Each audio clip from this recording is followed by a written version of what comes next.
Hello again, and welcome back to Doing Things on Purpose, the podcast that empowers women to take charge of their time, health, relationships, and money by doing things on purpose. I'm your host, Suristahel. Let's go straight to this week's mom check-in.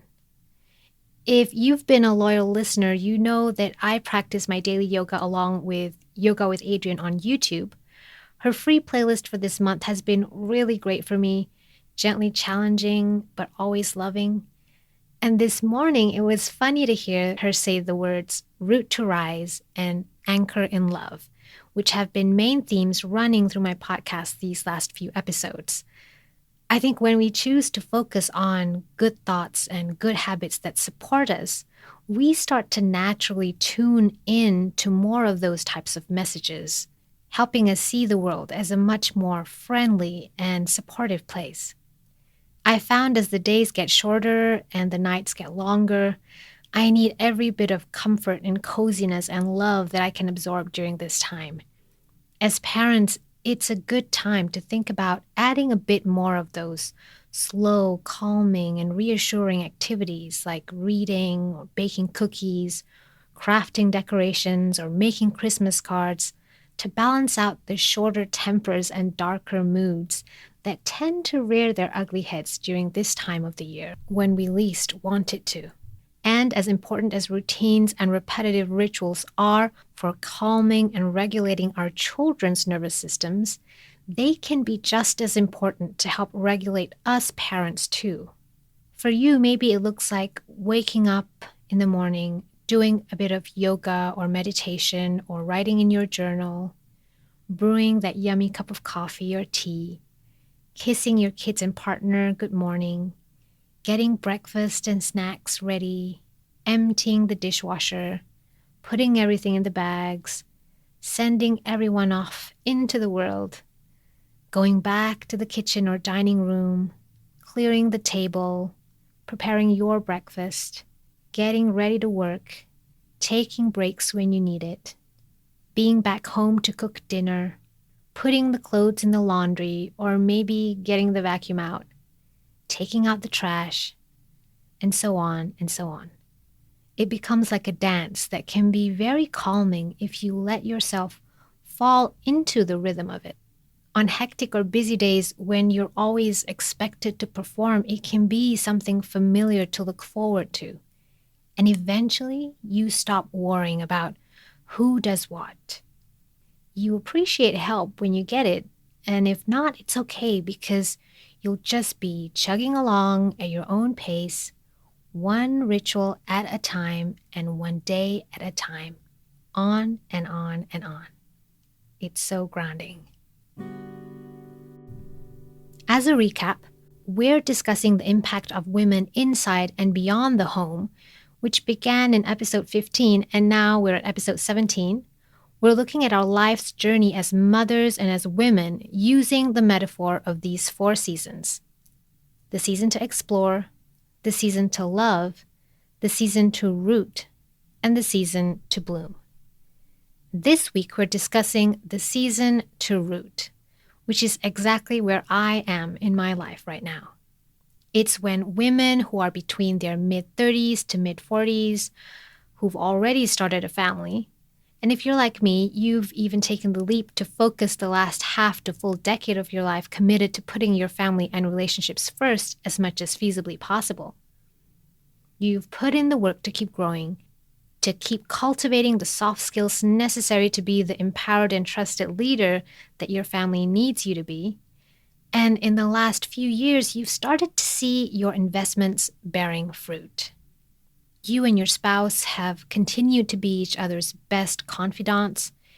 You help pull your partner back to the center of the relationship emotionally, while balancing each other out in all things that matter, like finance, child rearing, work life, or home life. I've touched on how couples tend to be opposites in many ways, and it's either a blessing or a curse depending on how you navigate it. You might start to notice that your kids, both the introvert and the extrovert, seem to be relatively secure in their own skins. You probably wonder why they turned out to be so different despite being parented by the same people. And then maybe you've even gotten feedback from the class teacher that your child can somehow work well with others, even those who might not be the class favorite. So they've learned how to navigate social situations gracefully. Not all the time, but most of the time. I think in this case, other people tend to be the more objective and less critical judge when it comes to the behavior of our kids. So all of these signs make our work feel much more validated. And at the same time, this season also comes with its own set of challenges. Parents, now middle-aged adults, might experience some version of a midlife crisis where we suddenly feel like time's running out. If we haven't taken the time to develop internally, this season can feel like a really dark place. We crave more purpose, meaning, appreciation, and recognition to validate our worth in the world. And then couples who tried doing it all for the past 10 years and have spread themselves too thin might find their partnerships starting to fall apart. If you're here and looking for a way to make it work, there are many resources that can help support you. You can check out the Imago Relationship Therapy, the Gottman Method, Podcasts and Works by Esther Perel, and the Podcast and Works by Byron Katie, which is my favorite because it's so simple and you can use it for everything. The third challenge in this season is when our kids reach their tweens and teens, because they will test us to see which family boundaries are really fixed, which ones are flexible, and which ones can even be renegotiated. They start to care more about what their friends and colleagues think of them. But if your kids grew up feeling like they've always been accepted, they were rarely minimized and often respected by you, their parents, they'll feel better equipped to resist peer pressure and to open up when things get difficult. As we see our kids becoming more mature physically, I think parents should still be mindful not to let go of the reins completely, but we do have to make some adjustments. Where younger kids can get easily overwhelmed by too many choices, teens can now shine as collaborators in the family decision-making process. Yes, we still need to be the ones setting strong roots and clear boundaries when it comes to things like prioritizing sleep and limiting screen time. But no matter how our kids perform in school or in their hobbies, we have to be the ones who avoid shaming them into working harder and doing better if we want to foster a sense of autonomy, responsibility, and self-motivation that will serve them throughout their lives. We have to keep reminding them, and honestly ourselves too, as parents, to focus on a growth mindset, which encourages resilience and a positive approach to setbacks. This is an evergreen lesson that we all need to learn, relearn, and internalize as we change and grow in our personal and professional lives. 3 resources that I recommend for parents of tweens and teens are, number 1, as a guidebook. One that I'm excited to read myself is a book by William Stixrud and Ned Johnson called The Self-Driven Child: The Science and Sense of Giving Your Kids More Control Over Their Lives. Number 2, I've mentioned before Pina Chee. She has a podcast called The Parenting Teen Solutions and also a book called The Parenting Teens Navigation System. And number 3, when you find yourself losing your cool, educator Kim John Payne and podcast host of Simplicity Parenting tells parents to imagine a long, heavy cloak flowing behind them to help ground parents in that moment and avoid being instantly reactive. Susan Stiffelman, who, by the way, has a podcast as well and great courses that you can check out, she calls it being the captain of the ship. Janet Lansbury, who actually supports parents of younger children, calls it being the mama bear. Or I like to imagine that I'm channeling my inner Yoda.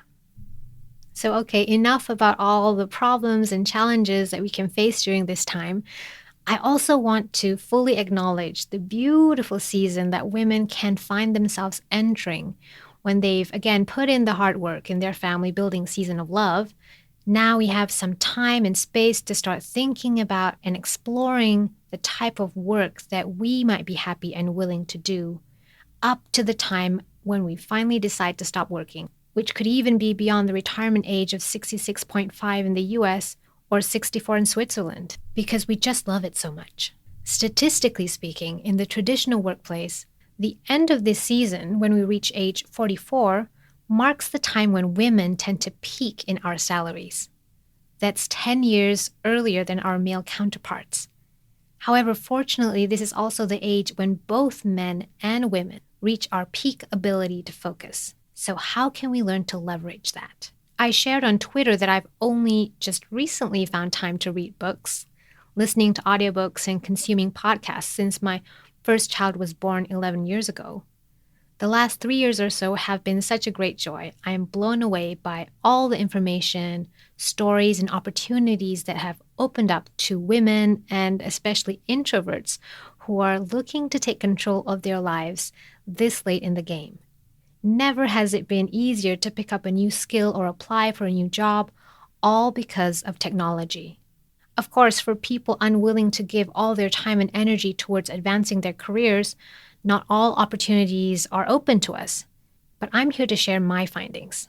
I'm sure it's very limited based on my knowledge and experience so far, but again, I'm willing to grow. So what does work look like for women who are also hell-bent on having a thriving family life? We need work that's time flexible because we want to be there for family emergencies. Number 2, we require work that offers location freedom because we want to enjoy life and be able to go on holidays with our families. Number 3, we want work that pays well enough by the hour because we have fewer hours to work. And number 4, we want to find work that can scale up or be partly automated so that we're able to serve more people per hour that we work. How does that sound for you? And getting there doesn't have to mean selling our souls. However, I do think it requires us to start thinking of ourselves as solopreneurs or entrepreneurs in some shape or form. I think that's the challenge of our time. And even if you work in a traditional office, try to think of yourself as an independent entity that needs to be profitable and needs the right conditions to thrive within the marketplace. Look for opportunities to invest in knowledge, learn new skills, and practice taking care of your biggest asset, yourself. When it comes to learning and skill building in this season, just choose any area that interests you or that you're curious about. Don't limit yourself. To reassure you, the 80,000 Hours Career Guidebook even quotes a study proving that humans are very bad at guessing how much or how little we would enjoy an experience. So the only way for us to really find out is to experiment, to try things out. And if you're willing to do that, you will keep learning and growing, and you'll be more effective at serving others and finding your own unique path towards a joyful and impactful life and career. Side note here, if you're in your late teens to early 20s and looking for a career path that you'd like to maintain during your family building season, unfortunately, I haven't seen many examples of moms who aren't struggling working and maintaining the home as the primary caregiver.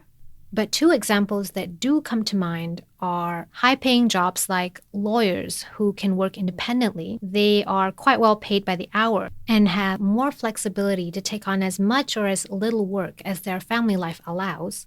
Or teachers who are always in shortage nowadays, enabling them to easily transition in and out of full and part-time work during their family building season. But if those careers aren't your calling in life, just experiment, follow your interests, and use the 80,000 Hours book to help you keep sight of how you can best build up your career capital. You can also check out their websites. There's a ton of resources there. So back to the rest of us who are older, who have older kids now and are exiting full-time homemaking. I think you can do 2 things. The first thing is you can build upon the skills and knowledge that you already have. Learn about marketing with integrity from people like Seth Godin, Zoe Chance, Marie Forleo, and Louisa Zhou. Think about, what problems can I help others solve? Or what results can I help them achieve? I think the spirit of the moment is about leveraging an individual's impact to reach and help so many more people on a much larger scale, all thanks to technology. I mean, people like Pat Flynn have used their own life experiences to create blogs, which turned into online communities, which turned into online courses, just to teach people how to pass a professional certification exam. People like Diego Perez have battled addiction and gone through personal self-discovery, which turned to tweets, which then became books, which turned to public speaking engagements, and so forth. Public figures like musicians, actors, and award-winning news anchor Angela Chee have left the studio and used their skills to teach people how to do what they do. And in Angela's case, that's how to be confident on camera. We see everyone from journalists, writers, financial advisors, vocal coaches, doctors, artists, therapists, educators, and psychologists leaving their brick-and-mortar jobs to start online businesses that are more flexible, more nimble, and have unlimited room to grow and create more impact. I'll link to the ones that have personally inspired me in the show notes at suristahel.com/17. I want to mention here that if you find a person you admire on YouTube or anywhere else, find the time to go back into their history, see where they began, watch their first video, podcast, their first blog or book, and notice how the quality of their work has progressed over time. Some people I've only heard about in the past few years have been honing their craft for a decade or more. So give yourself that time to grow and gain mastery too. Generally speaking, it seems to take many people over a year and a half or so of consistent writing, talking, speaking, and improvement of valued content online before they suddenly gain traction. And of course, if you're like me and you're not necessarily creating content as consistently as you would like, I'm expecting my timeline to be a little more stretched than that. But when you reach my age, 1 to 2 years is really not a big deal. And depending on your business model and your appetite for work and money, you might not even have to reach half as many people as you think. Seth Godin calls it focusing on your smallest viable audience, the smallest target group of customers that could still offer enough revenue-making opportunities to grow your business. On the other hand, if you want to start over, start low-cost learning and experimenting. Listen to podcasts, read books, watch free tutorials, join webinars or seminars, talk to people in the industry, register for an introductory course or buy an online course from individuals or places like Udemy, Coursera, edX, Udacity, Skillshare, Code Academy, and multiple other online options. Or you could hire a coach or get a mentor if you find you need more guidance and motivation to keep you moving forward.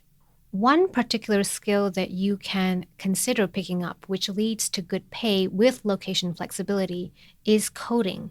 If you're interested in that, there are many ways to try it for free. I'll link to an article on the 80,000 Hours website about programming that you might find useful. And as you begin to have an idea about what you want to do for the rest of your life, start creating and sharing, like how I'm doing right now. Write that blog, start that podcast, make videos, self-publish a book. Don't know how? Problem solve, because that's the skill you'll need to run a business, by either figuring out how to do it yourself or learning to delegate it. Just do something to help you find that one thing, or maybe a few different things, that light you up and energizes you. By slowly showing the world who you are and what you do, you start creating online proof of your ideas and your value. And if you stay true to your word, you start building trust. The key is to allow yourself to start before you're ready, with tiny baby steps. As Marie Forleo says, clarity comes from engagement, and I found that to be true. Starting this podcast, for instance, and writing copy or the text for my website and these episodes have helped me think about, research, and crystallize the thoughts that were previously just floating around in my head. those thoughts have now become something more solid. Learning to record and edit has also opened up new opportunities for me to narrate audiobooks and do voiceovers on the side, which I never thought I'd enjoy doing. I'm still a work in progress, but that's what I'm aiming for. Just progress one step at a time. So to summarize, the rooting season is all about experimenting again, but with wiser eyes. We want to find something that we'd enjoy doing until we reach the ripe old age of 70 and beyond.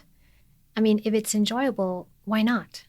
Because just like choosing to commit time to our family and relationships in season 2 have and will continue to pay us off in spades, our commitment to root down and continue growing in this third season of our lives will help us find that definiteness of purpose and allow us to bloom in the next season. It will help us accept no failure and to keep going on despite the rejections and challenges that we'll absolutely have to face along the way. If you still aren't convinced that people can and do get to start over again later in life, watch Marie Forleo's interview with Laura Belgray, which I'll link in the show notes as well. Well, I'm excited to crawl, walk, and run with you there. In the next episode, let's dream together about what it looks like when we bloom as we enter our mid-40s and beyond. If you have anything to teach me or to share about your 40s and beyond, join in the conversation. Email me at suristahel@gmail.com. You'll find the show notes to this episode at suristahel.com/17. If you prefer bite-sized reminders and encouraging messages from me, the best way to do that is to follow me on Twitter or Instagram. Thank you so much for listening in.